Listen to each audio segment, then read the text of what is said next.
말씀입니다. 요한복음 7장 25절에서 36절까지입니다.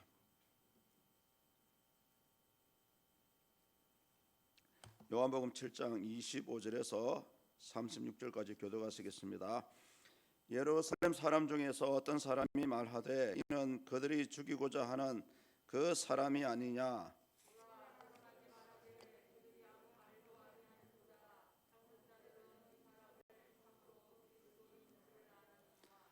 그러나 우리는 이 사람이 어디서 왔는지 아노라. 그리스도께서 오실 때에는 어디서 오시는지 아는 자가 없으리라 하는지라.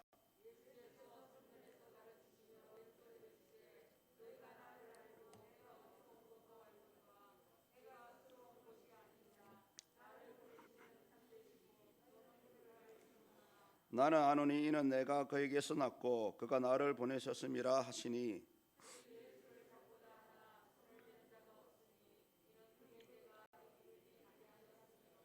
무리 중에 많은 사람이 예수를 믿고 말하되 그리스도께서 오실지라도 그 행하실 표적이 이 사람이 행한 것보다 더 많으랴 하니,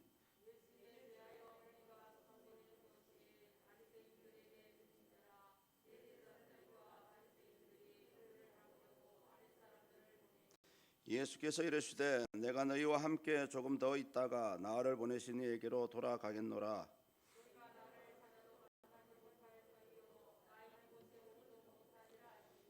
이에 유대인들이 서로 묻되 이 사람이 어디로 가기에 우리가 그를 만나지 못하리요. 헬라인 중에 흩어져 사는 자들에게로 가서 헬라인을 가르칠 터인가.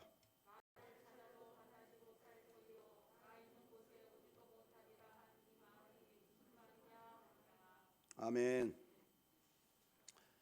계속해서 지난 시간에 이어서 오늘 본문의 사건도 초막절에 예루살렘에서 일어났던 그런 이야기들이 계속되고 있습니다. 이 저자인 사도 요한은 유대인들이 예수님을 메시아로 받아들이지 못하는 그 이유를 두 가지로 얘기합니다. 하나는 뭐냐 하면은 예수님의 사역이 문제가 아니라 애초에 그들 마음속에 하나님을 믿고자 하는 믿음, 또 형식적인 믿음 때문에 이 사람들이 예수님을 인정하지 않았다라고 평가를 하고 있고요. 또 하나는 뭐냐 하면은 성경 말씀보다는 당시 유대인들이 따랐던 관습이나 그런 율법에 더 치중하였기 때문에 예수님을 메시아로 인정할 수 없었습니다. 그 단적인 예가 지난 시간에 말씀드렸던 안식일에 할례를 범하는 그런 내용들입니다. 유대인들은 이 할례를 행한다는 이유로 사실은 이 안식일을 범하는 그런 죄를 합리화하는 그런 삶을 살고 있었습니다. 그래서 그들은 오히려 예수님께서 안식일에 그 병자를 고치신 것에 대해서 이제 공격을 하는 그런 모습들을 보게 되었습니다. 당시 예루살렘 모인 사람들은 이 예수님의 출신 성분 때문에 예수님을 배척하는 그런 모습들이 지난 시간에 나왔습니다. 그래서 오늘 이 본문에는 예수님께서 그런 유대인들을 향해서 자신의 그런 신적인 근거를 이제 제시하는 그런 내용들이 이제 오늘 이 시간 소개되고 있습니다. 특히 저자 역시 이 신적인 그 증거를 보여주기 위해서 계속해서 이 7장 전체가 예수님의 그런 신적인 내용들을 이어가는 그런 사건들이 전개되고 있습니다.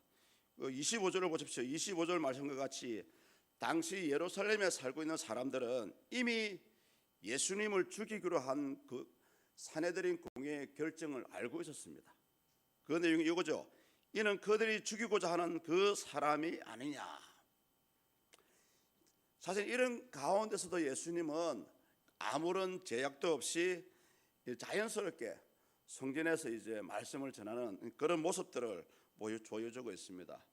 왜냐하면은 당시 유대인들이 예수님을 메시아로는 인정을 하지 않았지만은 그가 선포하시는 말씀과 또 행하시는 그 기적들을 통해서 신적인 권위를 그런 보았기 때문에 아무도 이런 예수님의 모습 행동을 제재하지 않았습니다. 오늘 사도 요한도 이런 예수님의 모습을 통해서 과연 예수님의 그런 어떤 신적인 권위를 오늘 본문의 사건들을 통해서 이제 열거를 합니다. 가장 첫 번째 이유가 뭐냐 하면은 유대 지도자들을 공격하고 있는 예수님에 대해서 당시 유대 지도자들이 침묵하고 있었다는 내용들입니다. 우리 본문 26절에 나옵니다. 26절을 보십시오. 함께 읽어볼까요? 보라, 드러나게 말하되 그들이 아무 말도 아니한도다. 당국자들은 이 사람을 참으로 그리스도인 줄 알았는가. 아멘. 마태복음 12장에 보시면은 종교 지도자들이 예수님을 귀신의 왕 바알세불이다라고 이렇게 공격하고 매도하는 그런 내용들이 나옵니다. 그런데 오늘 방금 읽었던 26절 말씀과 같이 이상하게 유대 지도자들이 침묵하는 그런 모습들을 보여주고 있습니다. 이런 모습들을 보고 당시 예루살렘에 모였던 많은 사람들이 상당히 상당히 당황했다라고 얘기를 합니다. 왜냐하면 이 당시에도 여러분, 침묵은 무엇입니까? 침묵은 꼭 긍정이거든요. 유대인들도 이런 사상을 가지고 있었다고 합니다. 계속해서 예수님께서 드러나게 말하되 이런 말씀과 같이 막 유대인들의 그런 잘못된 신앙에 대해서 막 공격을 하고 있는데도 불구하고 유대 종교 지도자들이 계속해서 침묵을 하고 있는 거예요. 이것은 유대 지도자의 침묵은 한마디로 예수님이 메시아라는 것을 인정하는 그런 모습들이었고요. 그 당시에 많은 사람들이 그 부분을 보고 상당히 의아해하는 그런 모습들이 드러났다고 합니다. 앞부분을 보시면은 드러나게 말한다 이런 말씀이 나오죠. 이 드러나게 말한다는 말은 뭐냐 하면은 예수님의 마음속에 있는 생각들을 말한다라고 얘기합니다. 쉽게 얘기해서 그 당시 특히 유대 지도자들의 그런 잘못된 그 믿음의 모습들을 우리 예수님은 아무 거리낌 없이 특히 그 공개적으로 이 말씀을 하셨다라는 그런 의미를 나타내고 있습니다. 그런데 이 유대 지도자들이 침묵으로 일관하는 이유가 있습니다. 그것은 뭐냐 하면은 예수님께서 하신 말씀이 하나도 틀리지 않았기 때문입니다. 예수님께서 하신 말씀이 대해서 많은 사람들이 동조를 했기 때문에 그렇습니다. 예수님이 하신 말씀에 대해서 더 이상 반박을 할 수 없었습니다. 그러다 보니까 이 사람들이 침묵을 했던 것입니다. 그래서 우리는 이런 예수님의 모습을 통해서 한 가지 사실을 알 수가 있습니다. 그것은 뭐냐면은 우리 믿는 자들이 오늘날 예수 믿는 저와 여러분들이 불신 세상과 대적할 수 있는 가장 유일한 방법은 예수님처럼 하나님의 말씀뿐입니다. 그리고 여러분 가지고 계신 믿음의 능력뿐입니다. 오직 그것만이 불신 세상에 대해서 대적을 할 수가 있습니다. 그런 모습을 예수님께서 이제 이 부분에서 보여주고 있습니다. 그 중간에 나오는 당국자들은 헬라에서는 아르콘이라고 얘기하는데요. 당시 권력을 가지고 있던 유대 관원들을 가리키는 말씀입니다. 이어서 사도 요한은 두 번째로 예수님의 그 신적인 근거를 얘기하는데요. 예수님께서는 스스로 온 것이 아니라 하나님의 보내심을 받은 것에서 알 수 있다라고 얘기합니다. 그 내용이 어디에 나오냐면 본문 28절과 29절에서 말씀하고 있습니다. 우리 함께 읽어보겠습니다.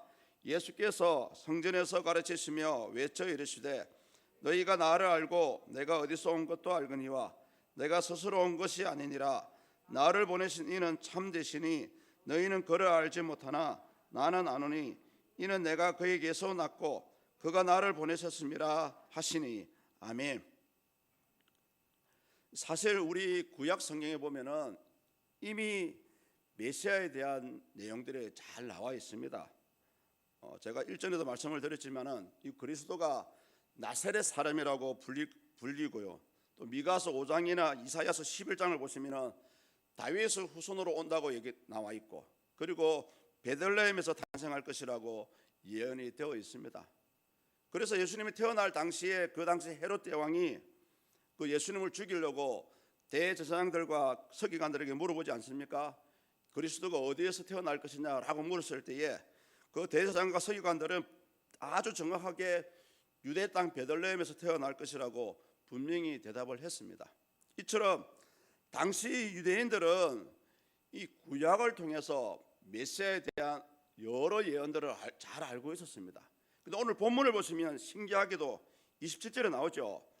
유대인들이 이런 사실을 부정하고 있습니다. 그러면서 뭐라고 얘기하냐면은 그리스도가 어디서 오시는지 아무도 모른다라고 주장을 합니다. 이렇게 주장하는 이유가 있습니다. 그 근거가 되는 부분이 뭐냐 하면은 구약의 말라기서와 또 다니엘서에 나와요. 이 사람들은 이 말라기서 3장 1절과 다니엘서 7장 13절을 통해서 그 예수님을 또 잘못 이해하는 그런 부분입니다. 왜냐하면은 방금 제가 말씀드렸던 이 구절들은 그 심판주로 재림하시는 예수님에 대해서 설명하고 있는 부분이거든요. 그런데 이 사람들은 재림하고 오실 예수님에 대해서 그것을 초림하는 예수님으로 착각을 했던 겁니다. 그러다 보니까 아무도 그리스도께서 어디서 오는지 모른다라고 이제 오해를 하고 있는 부분입니다. 말라기서 3장 1절에 보면은 이런 말씀이 나옵니다. 갑자기 주가 그의 성전에 임하신다라는 말씀이 나오고요. 다니엘서 7장 13절에는 인자 같은 이가 하늘 구름을 타고 온다라는 그런 말씀이 나옵니다. 이것은 누가 봐도 초림하시는 예수님이 아니고요, 재림하시는 예수님에 대해서 설명하고 있는 부분들입니다. 그런데 일부 유대인들은 이 성경 구절을 오해하고 있었던 것입니다. 그래서 이들은 그리스도의 출처를 아무도 모른다라고 본문 27절에서 얘기를 하고 있습니다. 그래서 당시 유대 랍비들도 이런 말을 해요. 메시아와 하나님의 은혜와 하나님의 징계는 전혀 누구도 예측할 수 없다라고 얘기를 합니다. 사실은 여러분, 메시아에 대한 부분은 이미 구약 여러 곳에서 정확하게 설명이 되어 있는 부분이기 때문에 이렇게 말하는 것 자체가 잘못된 거죠. 따라서 예루살렘에 있던 많은 주민들도 이들과 같은 그런 생각들을 가지고 있었습니다.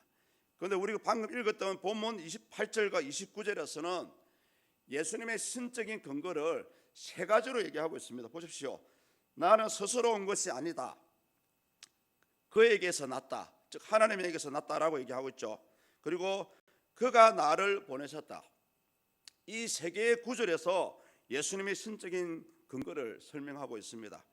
여기서 스스로 온 것이 아니다라고 그 당시에 말씀하셨던 이유가 뭐냐 하면은 예수님은 자기 마음대로 온 것이 아니기 때문에 그 당시 이 예루살렘 사람들이 책잡았던 것, 예수님의 출생, 그리고 예수님의 직업, 목수, 또 마리아의 아들, 그냥 눈으로 보여지는 그런 모습 때문에 예수님을 메시아로 인정하지 않았습니다. 그래서 예수님은 내가 스스로 온 것이 아니기 때문에 그 눈에 보여지는 나의 직업이나 나의 출생 부분하고 실질적으로 내가 메시아로 온 나의 실체는 다르다라는 것을 주장하는 내용이 바로 이 말씀입니다. 내가 스스로 온 것이 아니다. 이어서 그에게서 났다라고 말씀하고 있죠. 이것은 뭐냐면은 그에게서 났다는 것은 바로 하나님과 자신이 동등하다는 것을 얘기하는 부분입니다. 어떻게 보면은 그 당시 사람들의 사상으로서는 쉽게 받아들일 수 없는 그런 말씀이기도 합니다만은 이 부분에서 예수님은 자신 스스로 자신이 하나님이다라는 것을 계시하는 그런 내용들입니다. 그래서 이 말은 다른 말로 하면 뭐냐면 성경에서 나와 있듯이 예수님 자신을 통해서 하나님을 볼 수 있다라는 그런 말씀인 거죠. 요한복음 14장 9절에 가면 이 말씀이 나와요.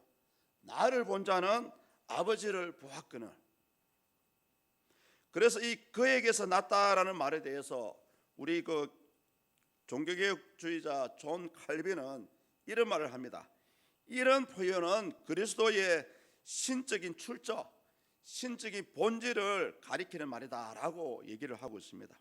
그리고 마지막에 그가 나를 보내셨다라고 하는 말은 자신을 하나님의 대리자라고 설명하는 부분입니다. 그래서 존 칼빈도 이 부분에 대해서 뭐라 얘기하냐면은 이미 예수님께서 이 땅에 오셔가지고 사람의 육신을 취하시고 사람의 인성을 취하실 때에 그때 하나님께서 예수님에게 직접 주신 직분이다라고 얘기합니다.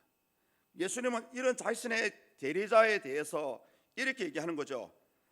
자신을 통해서만이 하나님을 만날 수가 있고요, 자신을 통해서만이 구원의 은혜를 입을 수 있다라고 얘기하는 겁니다. 그것이 요한복음 14장 6절에 가면 또 나옵니다. 우리가 잘 알고 있는 말씀이죠.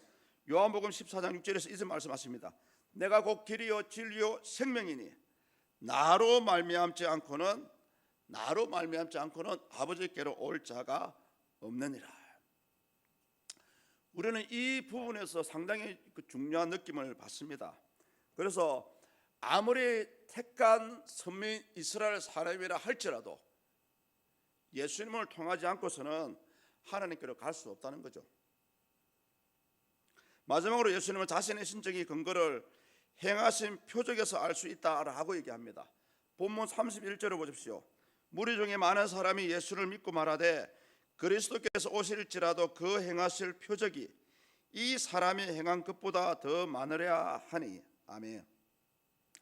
당시 예루살렘에 있던 많은 사람들이 예수님의 가르치심 때문에 예수님을 많이 믿었다라고 볼 수가 있습니다.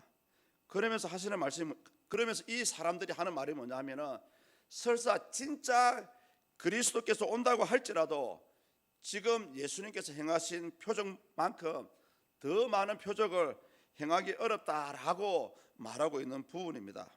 사실 이 말은 뭐냐면은, 이미 요한복음에도 보면은 나와 있지 않지만은 우리 예수님이 이 땅에 계실 동안에 아주 수많은 기적과 표적들을 나타내셨습니다.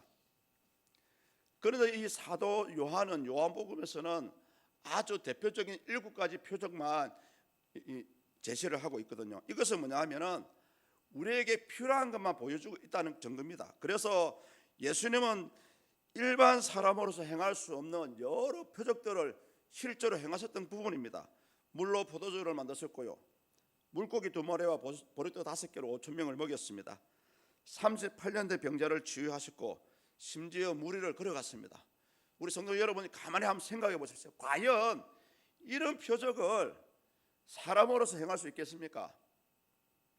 하나님이 아니고서는 이런 일을 행할 수가 없습니다. 왜냐하면은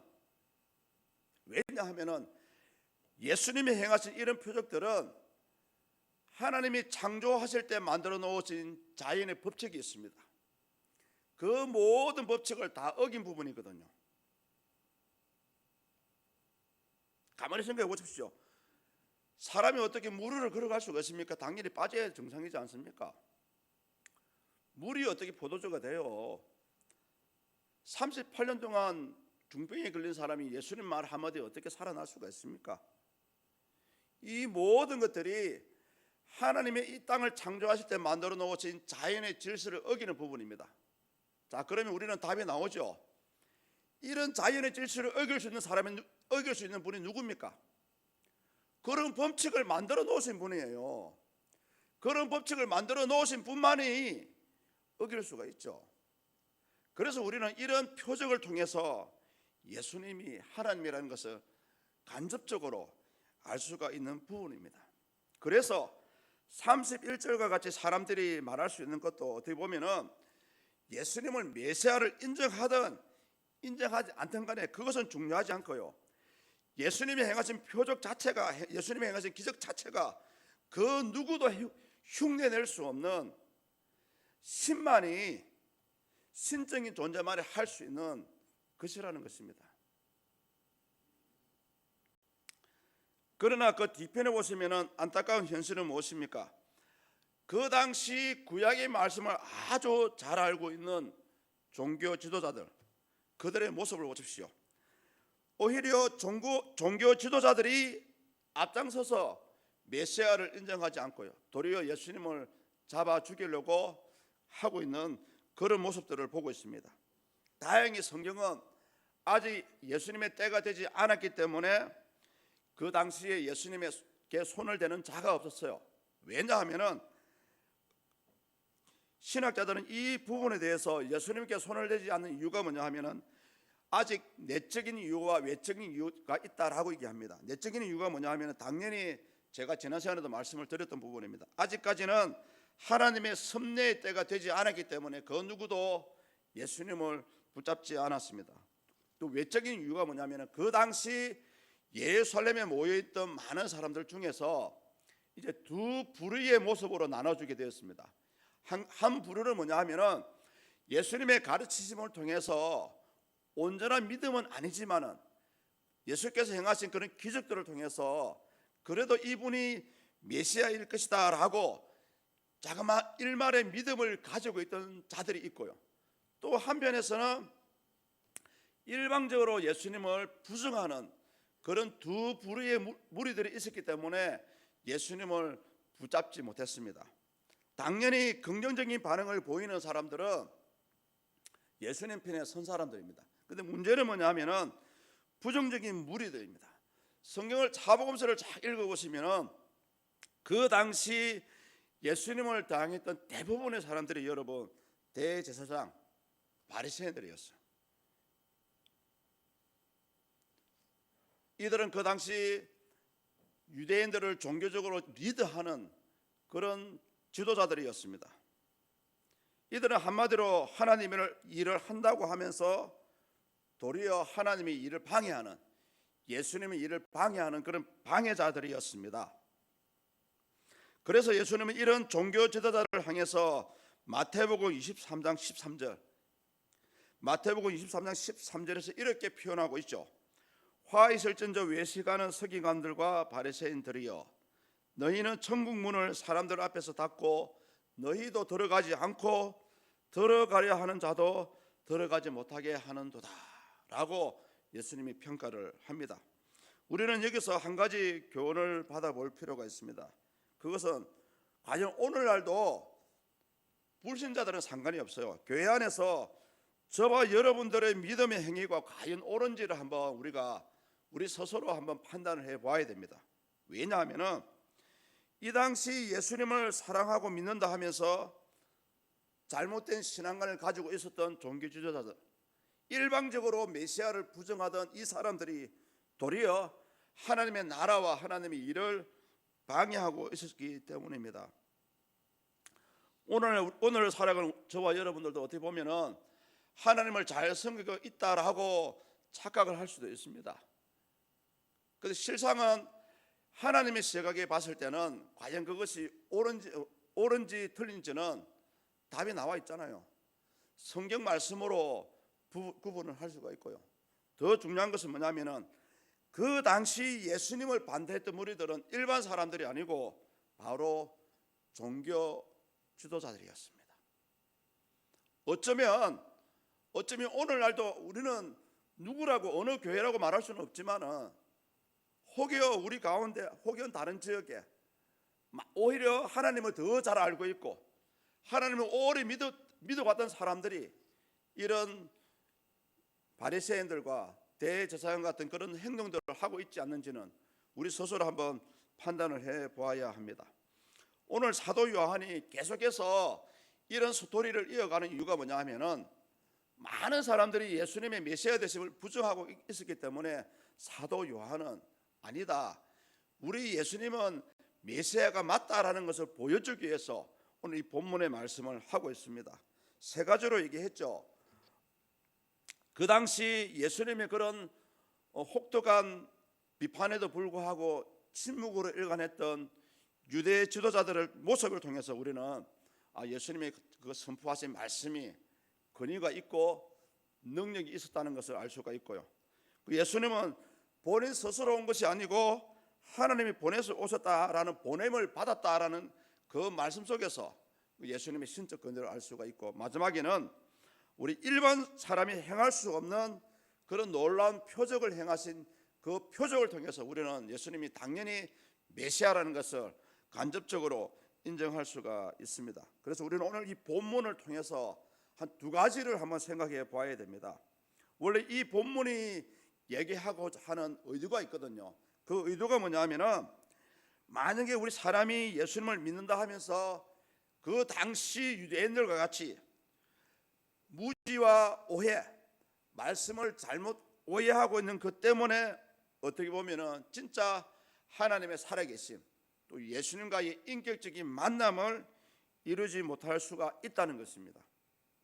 원래 오늘 사도 요한이 이 부분을 언급하는 것은 뭐냐 하면은 예수님의 신적인 권위를 보여주기 위해서도 있지만은 사실은 그런 예수님을 반대하는 종교 지도자들을 통해서 오늘날 저와 여러분도 혹여 내가 하나님을 오해해서 내가 예수님의 말씀을 잘못 이해를 해서 오히려 그것을 반대하는 바람에 예수님과의 인격적인 만남을 이루지 못할 수 있다는 것을 보여주고 있는 것입니다.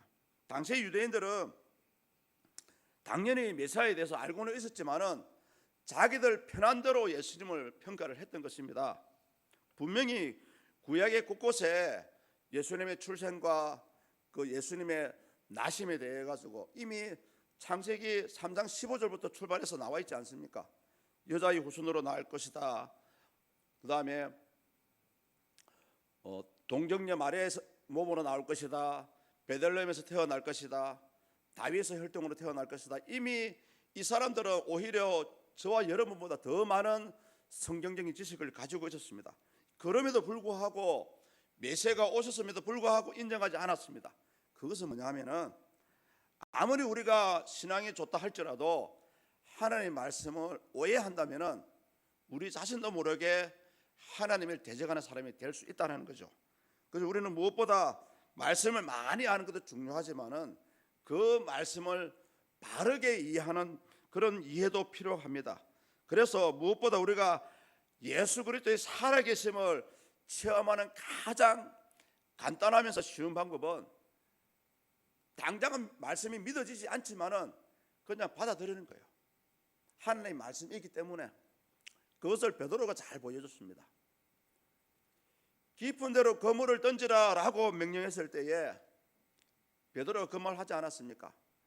원래는 어부의 지식으로서는 깊은 데는 물고기가 없습니다, 여러분. 다만 주의 말씀이기 때문에 하나님의 말씀이기 때문에 제가 깊은 데 그물을 던지겠습니다라고 하면서 던졌던 것입니다. 요거예요. 아무리 하나님의 좋은 말씀을 해도 우리의 믿음이 부족하든지 이해가 부족하면은 그 말씀을 믿음으로 받아들일 수가 없을 때가 있습니다. 그때는 그냥 하나님의 말씀이기 때문에 이해가 되지 않고 믿어지지 않지만은 그냥 믿겠습니다 하고 받아들이는 거예요. 많은 분들이 얼마나 많은 설교 말씀을 듣고 있습니까? 유튜브에 들어가 보십시오. 얼마나 많은 전국의 유명한 목사님들 설교를 들을 수가 있고요. 세계적으로 유명한 목사님들의 설교를 감정적으로 우리가 들을 수가 있습니다. 여러분, 그렇다고 해서 그분들의 말씀을 듣는다고 해서 매번 은혜 받습니까? 매번 하나님의 살아계심을 보십니까? 아닙니다. 거기 문제가 뭐냐면 그분들의 말씀이 틀린 것이 아니고요, 오히려 그분들의 말씀을 듣고 받아들이는 우리 자세의 문제가 있는 것입니다. 또 한 가지는 뭐냐면은 저와 여러분들은 불신자보다는 먼저 복음을 받아들이는 사람들입니다. 그렇다면은 저와 여러분들은 이 복음의 통로가 되어야 됩니다. 예수님 당시에 일반 사람들보다는 바리새인들, 대제사장들이 먼저 하나님에 대해서 더 잘 알고 있고요, 하나님이 어떠한 분인지 더 많은 지식을 가지고 있었습니다. 그렇다면은 근데 그 사람들은 복음의 통로가 되지 못했습니다. 왜? 메시아로 오신 예수님이 자기들이 원하는 스타일의 메시아가 아니었기 때문에 그래요. 오늘 많은 분들이 이런 부분에서 부딪힙니다. 일부 잘못된 신앙관 때문에, 일부 잘못된 신앙관을 가진 사람들 때문에 이 예수님의 복음이 바르게 전해지지 못한다는 이 안타까운 현실입니다. 이것이 우리의 현실입니다, 여러분. 저 역시 뭐 자랑할 수는 없지만은 오늘은 어떻게 보면은 전 세계적으로, 우리 한국 교회뿐만 아니고 전 세계적으로 많은 크리스천들의 숫자가 줄어들고 있습니다. 무엇 때문에 그런지 아십니까?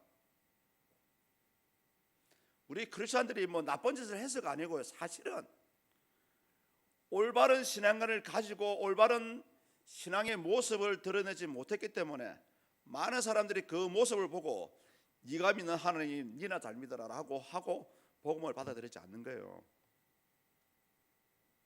당시 유대 종교 지도자들이 그렇게 했습니다. 이들은 예수님이 행하시는 그런 표적을 보고 예수님이 선포하시는 하나님의 말씀을 통해서 그 가운데 역사하시는 하나님을 발견을 해야 되는데 도리어 메시아를 죽이는 데 앞장을 섰습니다. 어떻게 보면 오늘날 우리가 믿음이 있다라고 하는 사람들이 예수님을 오래 믿었다라고 자부심을 가지고 있는 사람들이 어쩌면 그 당시 종교 지도자들과 같이 그런 행동을 오늘 하고 있는지 모르겠어요. 그래서 예수님께서 아까 제가 읽어드렸지만은 마태복음 23장 13절과 같이 말씀을 하셨던 부분입니다. 화 있을진저 외식하는 서기관들과 바리새인들이여, 너희는 천국 문을 사람들 앞에서 닫고 너희도 들어가지 않고 들어가려 하는 자도 들어가지 못하게 하는도다. 오늘 우리는 예수님이 가르치는 서기관들과 바리새인들이 그 사람들이다라고만 할 것이 아니고 혹여 오늘날 우리도 이런 사람들이 아닌지 한번 우리의 신앙을 점검해 볼 필요가 있다라고 생각이 되어집니다. 따라서 오늘날 우리가 믿는 자에게 가장 먼저 요구되는 것은, 가장 먼저 필요한 것은 뭐냐 하면은 예수님과의 인격적인 만남입니다. 그래서 많은 목사님들이 그러잖아요. 목사님 전도할 때 어떤 얘기를 할까요? 라고 물어보면 다들 그럽니다. 당신이 만난 예수님에 대해서 소개하십시오. 그러면 됩니다 라고 얘기하거든요. 확실하지 않습니까? 친구를 전도하는데 친구야, 내가 만난 예수님이 이러이러해서 나의 삶이 이렇게 바뀌었다, 나의 사상이 이렇게 바뀌었다. 확실하지 않습니까? 예수님과의 인격적인 만남이 없고서는 여러분 우리가 이 구원을 확신할 수가 없습니다. 물론 요한복음 3장 16절에 주의 이름을 부르는 자마다 다 구원을 받는다라고 얘기합니다만은 주의 이름을 부르는 것도 그 마음속에 믿음이 있어야 되기 때문에 예수님과의 인격적인 만남이 있어야만이 그런 고백을 할 수가 있습니다. 그래서 오늘 우리는 다른 사람 바라볼 필요 없어요. 이 코로나 시대에 다른 사람 바라볼 필요도 없고요. 오직 우리가 먼저 예수님과의 인격적인 만남을 위해서 한번 그런 시도가 필요하고요. 또 한 가지가 뭐냐 하면은 말씀과 성령으로 변화를 받아서 우리 스스로 복음에 전하는 그런 통로가 되는 것입니다. 이 두 가지예요. 어쨌든 사랑하는 성도 여러분들, 오늘 우리가 이런 두 가지를 통해서 하나님이 택하신, 하나님이 부르신 목적이 우리 각자가 가지고 있습니다. 그 목적대로 하나님 기뻐하는 삶을 살아드릴 수 있는 저와 여러분 되기를 간절히 축복합니다. 제가